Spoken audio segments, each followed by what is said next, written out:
To watch this video in English, please click the link given above. 9ാം ക്ലാസ്സിൽ പഠിക്കുന്ന എൻ്റെ എല്ലാ മക്കൾക്കും ബയോളജി മൈ പാഷനിലേക്ക് സ്വാഗതം. നമ്മൾ ഫണ്ടമെൻ്റൽ യൂണിറ്റ് ഓഫ് ലൈഫ് എന്ന ചാപ്റ്ററാണ് പഠിച്ചുകൊണ്ടിരിക്കുന്നത്.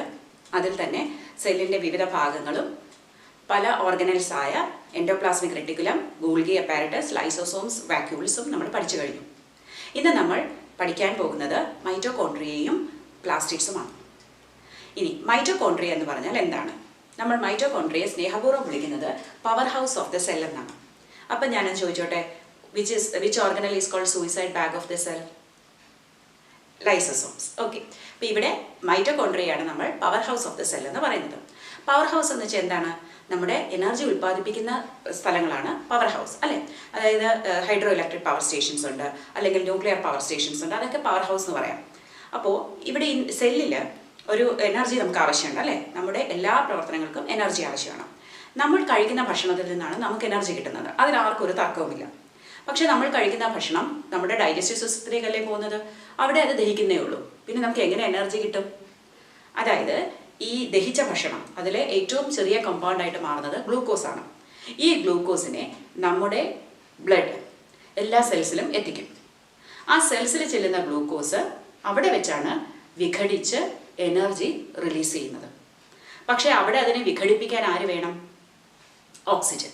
അതിനാണ് നമ്മൾ ശ്വസിക്കുന്നത്. റെസ്പിറേഷൻ്റെ സമയത്ത് എടുക്കുന്ന ഓക്സിജൻ ഇതുപോലെ ഓരോ സെല്ലിലും എത്തി അവിടെ ഇരിക്കുന്ന ഗ്ലൂക്കോസിനെ ബ്രേക്ക് ചെയ്തിട്ട് അതിനകത്തുള്ള എനർജി റിലീസ് ചെയ്യും. അപ്പോൾ ഇതെല്ലാം നടക്കുന്നത് സെല്ലിനകത്ത് എവിടെയാണ്? നമ്മുടെ മൈറ്റോകോൺട്രിയക്കകത്ത്. അപ്പോൾ അവിടെ എനർജി റിലീസ് ചെയ്യുന്നത് കൊണ്ടാണ് അതിനെ power house of the cell എന്ന് പറയുന്നത്. ഇനി മറക്കില്ലല്ലോ, power house of the cell എന്നറിയപ്പെടുന്ന ഓർഗനൽ ഏതാണ്? മൈറ്റോകോൺട്രിയ. ഓക്കെ, ഇനി അതിൻ്റെ സ്ട്രക്ചർ നോക്കാം. മൈറ്റോകോൺട്രിയയ്ക്ക് 2 മെംബ്രെയിൻസ് ആണ് ഉള്ളത്, ഔട്ടർ മെംബ്രെയിനും ഇന്നർ മെംബ്രെയിനും. ഔട്ടർ മെംബ്രെയിൻ പോറസ് ആണ്, അതായത് അതിൽ ധാരാളം സുഷിരങ്ങളുണ്ട്. ഇന്നർ മെംബ്രെയിൻ വളരെ ഫോൾഡഡ് ആണ്. ഈ ഫോൾഡ് ചെയ്തിരിക്കുമ്പോൾ അഡ്വാൻറ്റേജ് എന്താണെന്ന് വെച്ചാൽ കൂടുതൽ സർഫസ് ഏരിയ ഉണ്ടാവും. കാരണം നമ്മളിപ്പോൾ പറഞ്ഞു, ഏറ്റവും പ്രധാനപ്പെട്ട കെമിക്കൽ റിയാക്ഷനായ റെസ്പിറേഷൻ നടക്കുന്നത് എവിടെയാണ്? ഈ മൈറ്റോകോൺട്രിയയിൽ. അത് ശരിക്കും ഈ ഇന്നർ വോളിൻ്റെ അവിടെയാണ് നടക്കുന്നത്. അതുകൊണ്ടാണ് അത് ഒത്തിരി ഫോൾഡ് ചെയ്തിരിക്കുന്നത്. ഓക്കെ, ഇനി ഇവിടെ റെസ്പിറേഷൻ നടന്നുണ്ടാകുന്ന എനർജി എങ്ങനെ റിലീസ് ചെയ്യുന്നത്? അത് വെറുതെ അങ്ങോട്ട് അപ്പോഴപ്പോഴെ റിലീസ് ചെയ്ത് ചിലപ്പോൾ ആവശ്യം വേണ്ടി വരില്ല, അല്ലേ? അപ്പോൾ പിന്നീടുള്ള യൂസിനായിട്ട് നമുക്ക് സൂക്ഷിക്കണം. അപ്പോൾ തൽക്കാലത്തേക്ക് എനർജി പാക്കറ്റ്സ് ആയിട്ടാണ് അത് റിലീസ് ആവുന്നത്. അങ്ങനെയുള്ള മോളിക്യൂൾസിനെ പറയുന്ന പേരാണ് ATP, അഡിനോസിൻ ട്രൈഫോസ്ഫേറ്റ്. 3 ഫോസ്ഫേറ്റ് ഉള്ള ഒരു അഡിനോസിനാണ് ATP. ഇനി അതിനെ പറയുന്ന പേരാണ് energy currency of the cell. നിങ്ങൾക്ക് എന്തെങ്കിലും വാങ്ങിക്കണമെങ്കിൽ എന്ത് വേണം? എനർജി കറൻസി വേണം, അല്ലേ? നമ്മൾ പൈസ കൊടുത്താലല്ലേ നമുക്ക് കിട്ടുള്ളൂ. അതുപോലെ നമ്മുടെ ബോഡിയിൽ വേണ്ട എനർജി വേണ്ടപ്പോഴെല്ലാം നമ്മൾ എന്ത് സ്പെൻഡ് ചെയ്യണം? ATP സ്പെൻഡ് ചെയ്താലേ എനർജി കിട്ടൂ. അതുകൊണ്ടാണ് നമ്മൾ ATPയെ energy currency of the cell എന്ന് പറയുന്നത്. ഓക്കെ, ഇനി ഈ മൈറ്റോകോൺട്രിയക്കകത്ത് മറ്റ് ഓർഗനലിൽ ഇല്ലാത്ത ഒരു പ്രത്യേകതയുണ്ട്. അതായത് അവയ്ക്ക് സ്വന്തമായിട്ട് DNA-യും റൈബോസോമും ഉണ്ട്. നമ്മൾ പഠിച്ചു DNA എവിടെയാണ് കാണുന്നത്? ന്യൂക്ലിയസിനകത്ത്, അല്ലേ? അപ്പോൾ റൈബോസോം സൈറ്റോപ്ലാസത്തിലും കാണും. പക്ഷേ ഈ ഓർഗനൽസിനെ നമ്മൾ സ്ട്രേഞ്ച് ഓർഗനൽസ് എന്ന് പറയും. മൈറ്റോകോൺട്രിയ മാത്രമല്ല, പ്ലാസ്റ്റിഡ്സും അവയ്ക്കും DNA-യും റൈബോസോമും ഉണ്ട്. അതുകൊണ്ട് എന്താ പ്രത്യേകത? ഈ DNA ഉപയോഗിച്ച് പ്രോട്ടീൻസ് ഉണ്ടാക്കാം, അല്ലേ? അതിനകത്ത് പ്രോട്ടീൻ ഉണ്ടാക്കാനുള്ള ഇൻഫർമേഷൻ DNA-യിലുണ്ട്. അതേപോലെ റൈബോസോമാണ് പ്രോട്ടീൻ ഫാക്ടറി. അപ്പോൾ ഈ ഓർഗനലിന് വേണ്ട പ്രോട്ടീൻസ് സിന്തസൈസ് ചെയ്യാൻ ഈ ഓർഗനലിന് കഴിയും. അതുകൊണ്ടാണ് അതിനെ സ്ട്രേഞ്ച് ഓർഗനൽ എന്ന് പറയുന്നത്. ഇനി ഇതിൻ്റെ ഫങ്ഷൻസ് എന്തൊക്കെയാണ്? സെല്ലിൽ നടക്കുന്ന കെമിക്കൽ റിയാക്ഷൻസ്, അതിനുള്ള അല്ലെങ്കിൽ കെമിക്കൽ കമ്പൗണ്ട്സ് ഉണ്ടാക്കാനുള്ള എനർജി കിട്ടുന്നത് റെസ്പിറേഷൻ ഫ്രം ദ മൈറ്റോകോൺട്രിയയിൽ നിന്നാണ്. പിന്നെ അതുകൂടാതെ നമുക്ക് മെക്കാനിക്കൽ വർക്കിന് വേണ്ടി എനർജിയും ഇതിൽ നിന്നാണ് ലഭിക്കുന്നത്.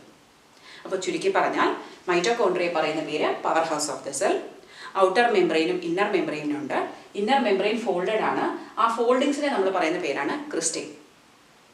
റെസ്പിറേഷൻ വഴി എനർജി ഈ ഓർഗനിൽ നിന്ന് റിലീസ് ചെയ്യുന്നതുകൊണ്ടാണ് അതിന് power house of the cell എന്ന് പറയുന്നത്. എനർജി റിലീസ് ചെയ്യുന്നത് ATP എന്നൊരു മോളിക്യൂൾ ആയിട്ടാണ്. ATPയുടെ ഫുൾ ഫോം അഡിനോസിൻ ട്രൈഫോസ്ഫേറ്റ് എന്നാണ്. അതിനെ നമ്മൾ energy currency of the cell എന്നാണ് പറയുന്നത്. അതുപോലെ ഇതിനെ ഒരു സ്ട്രേഞ്ച് ഓർഗനൽ എന്ന് പറയുന്നു. കാരണം അതിൽ റൈബോസോമും DNA-യും ഉണ്ട്.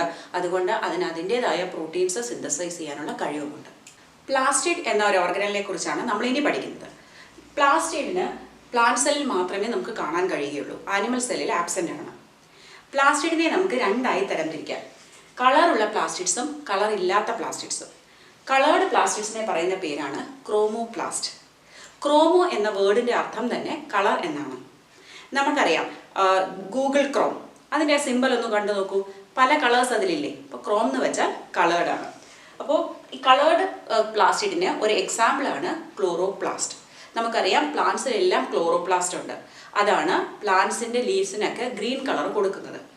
അപ്പോൾ ആ ഗ്രീൻ കളർ കൊടുക്കുന്ന പിഗ്മെൻറ്റിൻ്റെ പേരാണ് ക്ലോറോഫിൽ. ഇത് മാറിപ്പോകരുത്. ക്ലോറോഫിൽ എന്നത് പിഗ്മെൻറ്റിൻ്റെ പേരാണ്, ക്ലോറോപ്ലാസ്റ്റ് ആണ് ഓർഗനലിൻ്റെ പേര്. അപ്പോൾ ഈ ക്ലോറോഫിൽ ഉള്ളത് കൊണ്ട് തന്നെ ഇതിൻ്റെ ഫംഗ്ഷൻ എന്താണ്? ഫോട്ടോസിന്തസിസ്. നമുക്കറിയാം ഫോട്ടോസിന്തസിസിന് സൺലൈറ്റ് ആവശ്യമാണ്. അപ്പോൾ ഈ സൺലൈറ്റിനെ അബ്സോർബ് ചെയ്യാൻ കഴിവുള്ള ഒരു പിഗ്മെൻ്റ് ആണ് ക്ലോറോഫിൽ. നമുക്ക് ഫോട്ടോസിന്തസിസ് ചെയ്യാൻ പറ്റില്ല. കാരണം എന്താണ്? നമുക്ക് സൺലൈറ്റ് എനർജി എടുക്കാൻ പറ്റില്ല. വി ഡോണ്ട് ഹാവ് ക്ലോറോഫിൽ, അല്ലേ? അതുപോലെ ക്ലോറോഫിലിൻ്റെ സ്ട്രക്ചർ ചെറുതായി നോക്കുകയാണെങ്കിൽ അതിന് പുറത്ത് നോക്കിയാൽ അല്ലെങ്കിൽ എക്സ്റ്റേണൽ സ്ട്രക്ചർ മൈറ്റോകോൺട്രിയയുടേത് പോലെ തന്നെയാണ്. ഇതിനും ഏതാണ്ട് അതേ ഷേപ്പാണ്, ഓവൽ ഷേപ്പാണ്. മാത്രമല്ല ഇതിനും ഡബിൾ മെംബ്രെയിൻ സിസ്റ്റമാണ്. ഔട്ടർ മെംബ്രെയിനും ഇന്നർ മെംബ്രെയിനും ഉണ്ട്. പക്ഷെ ഇവിടെ ഒരു ഡിഫറൻസ് എന്താണ്? ഇന്നർ മെംബ്രെയിൻ ഫോൾഡഡ് അല്ല. പിന്നെ അകത്ത് ഒരു ഫ്ലൂയിഡ് ഉണ്ട്. നമ്മൾ മൈറ്റോകോൺട്രിയയിൽ അതിനെ മാട്രിക്സ് എന്ന് വിളിച്ചു. ഇവിടെ അതിനെ പറയുന്ന പേരാണ് സ്ട്രോമ. ഇനി ഈ സ്ട്രോമയിൽ ഡിസ്ക് ഷേപ്ഡ് സ്ട്രക്ചർ ഉണ്ട്. ഇങ്ങനെ ഒരു ഡിസ്ക് ഷേപ്ഡ് സ്ട്രക്ചറിനെ പറയുന്ന പേരാണ് തൈലക്കോയിഡ്. അതൊരു മെംബ്രെയിൻ ബൗണ്ട് സ്ട്രക്ചറാണ്. പക്ഷേ അതുപോലെ കുറേ തൈലക്കോയിഡ്സ് ഒന്നിന് പുറത്ത് ഒന്നായിട്ട് ഒരു പൈലായിട്ട് അറേഞ്ച് ചെയ്തിരിക്കും. നമ്മൾ ബുക്കൊക്കെ അടുക്കി വെക്കുന്ന പോലെ, അല്ലെങ്കിൽ കോയിൻസ് അറേഞ്ച് ചെയ്ത് വെക്കുന്നത് പോലെ. അതിനെ പറയുന്ന പേരാണ് ഗ്രാനം. അങ്ങനെ പല ഗ്രാനം കാണും. അതിന് പ്ലൂറലാണ് ഗ്രാന. ഇനി ഈ ഗ്രാന തമ്മിൽ ഇന്റർകണക്ട് ചെയ്തിരിക്കുന്ന മറ്റൊരു മെംബ്രെയിൻ ബൗണ്ട് സ്ട്രക്ചർ ഉണ്ട്. അതിൻ്റെ പേരാണ് ലാമെല്ലെ അഥവാ ഫ്രെറ്റ്. ഇതാണ് ഇതിൻ്റെ ചുരുക്കത്തിലുള്ള ഒരു സ്ട്രക്ചർ. ഇതിൽ എന്തൊക്കെയുണ്ട്? DNA-യും റൈബോസോമും ഉണ്ട്. ഏതുപോലെ? മൈറ്റോകോൺട്രിയ പോലെ. സോ മൈറ്റോകോൺട്രിയയിലും DNA-യും റൈബോസോമും ഉണ്ടായിരുന്നു. ഇവിടെയും DNA-യും റൈബോസോമും ഉണ്ട്. ഇനി വരുന്നത് ലൂക്കോപ്ലാസ്റ്റ് ആണ്. ലൂക്കോ എന്ന വേർഡിന് അർത്ഥം തന്നെ കളർലെസ് എന്നുള്ളതാണ്. ഇവിടെ കളർ ഇല്ലാത്ത പ്ലാസ്റ്റിഡ്സ് ആണ്. അപ്പോൾ ഇവിടെ സ്റ്റോറേജ് ആണ് ഇതിൻ്റെ മെയിൻ ഫംഗ്ഷൻ. എന്തൊക്കെ സ്റ്റോർ ചെയ്യുന്നത്? Starch, protein and oils. ക്ലോറോപ്ലാസ്റ്റിൽ ക്ലോറോഫിൽ കൂടാതെ യെല്ലോ കളർ പിഗ്മെന്റ്സ് ആയ സാന്തോഫിലും ഓറഞ്ച് കളർ പിഗ്മെന്റ്സ് ആയ കരോട്ടിനും കൂടി ഉണ്ട്. അപ്പോൾ മൈറ്റോകോൺട്രിയയും പ്ലാസ്റ്റിഡും നിങ്ങൾക്ക് നന്നായി മനസ്സിലായി എന്ന് കരുതുന്നു.